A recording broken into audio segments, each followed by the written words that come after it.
Yes colonel Tini, ഇപ്പോൾ ഒരുപാട് മൂർഖൻ പാമ്പുകളുണ്ടല്ലോ പാകിസ്ഥാൻ്റെ കൂടെ. അപ്പോൾ ഈ ഹഫീസ് സയ്യിദ് പോലെയുള്ള ഒന്ന് രണ്ട് മൂർഖൻ പാമ്പുകളെ വിട്ടു തന്ന് ഒരു കോംപ്രമൈസിന് തയ്യാറാകുമോ പാകിസ്ഥാൻ? ശ്രീ അനിൽ, എനിക്ക് തോന്നുന്നു നമ്മള് റിയലിസ്റ്റിക് ആയിട്ട് സംസാരിക്കുകയാണെങ്കിൽ ഇതൊന്നും ഒരിക്കലും നടക്കാൻ പോകുന്നില്ല എന്ന് തന്നെയാണ് എനിക്ക് പറയാനുള്ളത്. കാരണം ഇപ്പൊ പ്രഭാകരൻ സർ ധാരാളം കാര്യങ്ങൾ പറഞ്ഞു. അതിനകത്ത് തീർച്ചയായിട്ടും എന്താ പറഞ്ഞ നമ്മളെ ഒരു ആഗ്രഹമാണ് ഇപ്പം പാകിസ്ഥാൻ POK നമുക്ക് തരുമോ എന്നുള്ളത്. എനിക്ക് തോന്നുന്നില്ല, പക്ഷെ അത് നടക്കുമെന്ന്.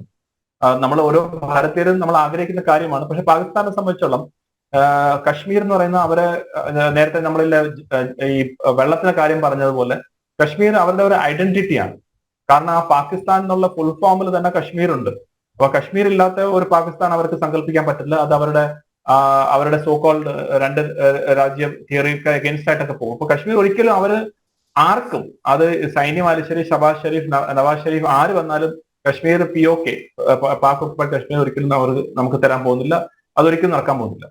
രണ്ടാമത്തത് ഭീകരവാദത്തിന് അവർ ഒരിക്കലും ഇനി അതിന്റെ ആ ഒരു പോളിസി ഉപയോഗിക്കത്തില്ല എന്നും പറയാൻ പോകുന്നില്ല. കാരണം ശ്രീ അനിൽ പറഞ്ഞ പോലെ ധാരാളം പാമ്പുകൾ ഉള്ള ഒരു രാജ്യമാണ്. കുറെ പേരെ അവരെ സ്റ്റേറ്റ് പോളിസി ആയിട്ട് അവർ തന്നെ കൊണ്ടുവന്നതാണ്. ഇപ്പം പലരും അവരെ കയ്യിൽ തന്നെ പോയി അവർക്ക് തന്നെ അറിയാൻ പറ്റാത്ത രീതിയിലേക്ക് മാറിയിട്ടുണ്ട്.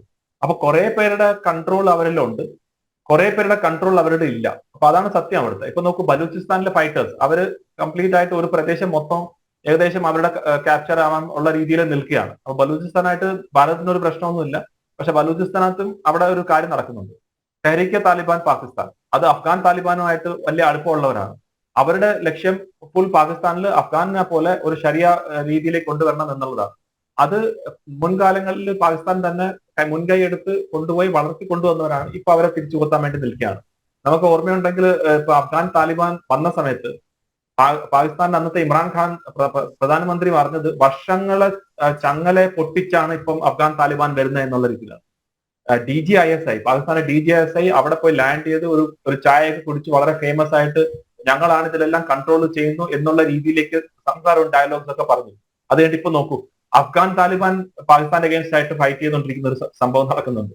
അതുപോലെ തന്നെ പഷ്തൂണിൽ ധാരാളം പ്രശ്നം നടക്കുന്നുണ്ട്. പിന്നെ സിന്ധ് പ്രവിശ്യനിൽ അവിടെയും അവരുടെ പ്രശ്നങ്ങൾ നടക്കുന്നുണ്ട്. ഈ പാകിസ്ഥാൻ ഒക്കുപൈഡ് കശ്മീരിനകത്ത് തന്നെ ധാരാളം പ്രശ്നം നടക്കുന്നുണ്ട്. അപ്പൊ ഇതൊക്കെ പലതും പാകിസ്ഥാന്റെ കൺട്രോൾ ഉള്ളതാണ്, പലതും കൺട്രോൾ ഇല്ലാത്തതാണ്. അപ്പൊ ഭാരതത്തിന്റെ അഗേൻസ്റ്റ് ആയിട്ട് വരുന്നത് പാകിസ്ഥാനെ സംബന്ധിച്ചോളം ഒരു ഭീകരവാദിയെ കിട്ടാനൊന്നും വലിയ പാടൊന്നുമില്ല. അവിടെ ഏറ്റവും കൂടുതൽ യുവാക്കളുള്ള ഒരു രാജ്യമാണ് പാകിസ്ഥാൻ. ഏറ്റവും കൂടുതൽ തൊഴിലില്ലായ്മ ഉള്ള ഒരു രാജ്യമാണ് പാകിസ്ഥാൻ. ഏറ്റവും കൂടുതൽ വിദ്യാഭ്യാസം ഇല്ലാത്തൊരു രാജ്യമാണ് പാകിസ്ഥാൻ. അപ്പൊ പണ്ട് കാലങ്ങളിലൊക്കെ ശ്രീ അനിലൊക്കെ ചിലപ്പം അറിയായിരിക്കും, പണ്ട് അവർ പരസ്യം കൊടുക്കുമായിരുന്നു, നിങ്ങൾക്ക് കശ്മീരിലേക്ക് ഭീകരവാദം ചെയ്യാൻ, അല്ലെങ്കിൽ ഭീകരവാദം നല്ല വേർഡ് യൂസ് ചെയ്ത് അവർ ജിഹാദ് ചെയ്യണമെങ്കിൽ നിങ്ങൾ വരൂ എന്നുള്ള രീതിയിൽ. ഇന്നിപ്പോ പരസ്യത്തിന്റെ ആവശ്യമൊന്നുമില്ല.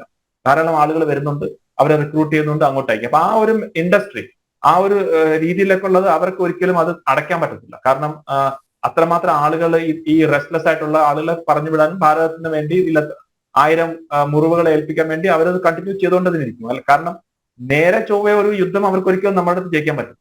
അപ്പൊ അവർക്ക് ഭാരതത്തിനെ തകർക്കണമെങ്കിൽ, ഭാരതത്തെ ഇല്ലാതാക്കണമെങ്കിൽ അവർ ഈ ഒരു പോളിസി തന്നെ ചെയ്യും. അപ്പൊ ഈ രണ്ട് കാര്യങ്ങളിലും ഞാൻ ഒരു രീതിയിലുള്ള വിട്ടുവീഴ്ചയോ അല്ലെങ്കിൽ അവർ മനഃപൂർവ്വം അങ്ങനെ ചെയ്യുമെന്ന് എനിക്ക് തോന്നുന്നില്ല. പാകിസ്ഥാൻ ഒക്കുപൈഡ് കശ്മീർ ആയാലും ശരി, ഭീകരവാദം ശരി. അപ്പൊ പിന്നെ എന്താണ് സംഭവിക്കാൻ പോകുന്നത്? അവരെ കൊണ്ട് ചെയ്യിപ്പിക്കുക എന്നുള്ളതാണ് നമുക്ക് ചെയ്യാൻ സാധിക്കുക. അത് എന്താണ് അതും കംപ്ലീറ്റ് ആയിട്ട് ഭീകരവാദം ഇല്ലാതാക്കാൻ പറ്റത്തില്ല, പക്ഷെ അവർക്കൊരു കോസ്റ്റ് ചെയ്യുക. ഇപ്പൊ ഭീകരവാദം എന്ന് പറഞ്ഞാൽ വളരെ ലോ കോസ്റ്റ് ഓപ്ഷൻ ആണ്, വളരെ ചെലവ് കുറഞ്ഞ. ഞാൻ നേരത്തെ പറഞ്ഞ കുറച്ച് പേരെ പിടിക്കുക, 4-5 മാസം ട്രെയിനിങ് കൊടുക്കുക, അത് ബേസിക് ആയിട്ടുള്ള ഫയറിങ് അതും ഇതൊക്കെ ചെയ്യാം. അതിനൊക്കെ ഹൈ ലെവലുള്ള വേറെ ഉണ്ട്. പക്ഷെ ഒരു തോക്ക് കൊടുത്തു വിടുക, എന്നിട്ട് ഇങ്ങോട്ട് തള്ളി വിടുക. ഇത് വളരെ ലോ കോസ്റ്റ് ആയിട്ടുള്ള. അവരിവിടെ വന്നിട്ട് അവരെ നമ്മൾ വധിച്ചാലും അവർക്കൊരു പ്രശ്നമില്ല, അടുത്ത ആളുകൾ റെഡിയാവും. വളരെ ലോ കോസ്റ്റ് ആണ്. എന്നിട്ട് പക്ഷെ ഇപ്പൊ നമ്മൾ എന്താ ചെയ്യുന്നത്? ഈ ലോ കോസ്റ്റ് ഒരു ഹൈ കോസ്റ്റ് ഓപ്ഷൻ ആക്കി മാറ്റുകയാണ് ഭാരതം ചെയ്യുന്നത്. അതിനകത്താണ് നമ്മൾ നേരത്തെ അവരുടെ ഇൻഫ്രാസ്ട്രക്ചറിനെ ടാർഗറ്റ് ചെയ്ത്, അവരുടെ തലയെ തന്നെ ടാർഗറ്റ് ചെയ്ത്, അതായത് അവരുടെ നേതാക്കളെ ടാർഗറ്റ് ചെയ്ത്, അതുപോലെ തന്നെ സിന്ധു നദി കരാറിലെ പോലുള്ള കാര്യങ്ങൾ നമ്മൾ ചെയ്യുന്നു. FATF നമ്മൾ വീണ്ടും അവരെ ഗ്രേ ലിസ്റ്റിലേക്ക് കൊണ്ടുവരാൻ പറയുന്നു. IMF ലോൺ കൊടുത്തിട്ടുണ്ടെങ്കിൽ തന്നെ അതിന്റെ വ്യവസ്ഥ കുറച്ചുകൂടെ ടൈറ്റ് ചെയ്യാനുള്ള രീതിയിലേക്ക് മാറ്റുന്നു. അപ്പം അങ്ങനെ ഒരു ഹൈ കോസ്റ്റിലേക്ക് മാറ്റിക്കൊണ്ടിരിക്കുകയാണ് ഭാരതം. അതിലൂടെ അവരുടെ സ്വഭാവ മാറ്റം അല്ലെങ്കിൽ ബിഹേവിയറൽ ചേഞ്ച് എന്ന് പറയുന്നത് അവർക്ക് ഇഷ്ടപ്പെട്ടില്ലെങ്കിലും അവരത് മാറ്റിയെടുക്കാനുള്ള ശ്രമം മാത്രമാണ് ഭാരതം ചെയ്യുന്നത്. പിന്നെ ഒരു കാര്യമുണ്ട്, അതെല്ലാവരും ഡിസ്കസ് ചെയ്യുന്ന കാര്യമാണ്.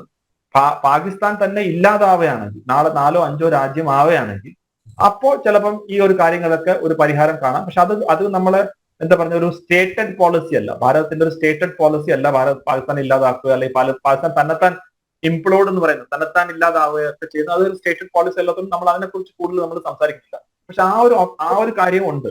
കാരണം 1971 ബംഗ്ലാദേശ് ആയിട്ടുണ്ടെങ്കിൽ വരും ദിവസങ്ങളിൽ പല രാജ്യങ്ങളും അതിനകത്ത് സൃഷ്ടിക്കാൻ, അതൊന്നും ഒരിക്കലും എന്താ പറഞ്ഞ ഒരിക്കലും നടക്കത്തില്ല എന്നുള്ള കാര്യമൊന്നും അല്ലല്ലോ. ബലൂചിസ്ഥാന്റെ പ്രോബ്ലം ഉണ്ട്, പഷ്തൂണിന്റെ പ്രോബ്ലം ഉണ്ട്, അവരുടെ അഫ്ഗാനിസ്ഥാനും പാകിസ്ഥാനും തമ്മിലുള്ള ഡ്യൂറന്റ് ലൈൻ അഫ്ഗാനിസ്ഥാൻ ഒരിക്കലും അംഗീകരിച്ചിട്ടില്ല. അങ്ങനെ പല കാര്യങ്ങളും ഉണ്ട്.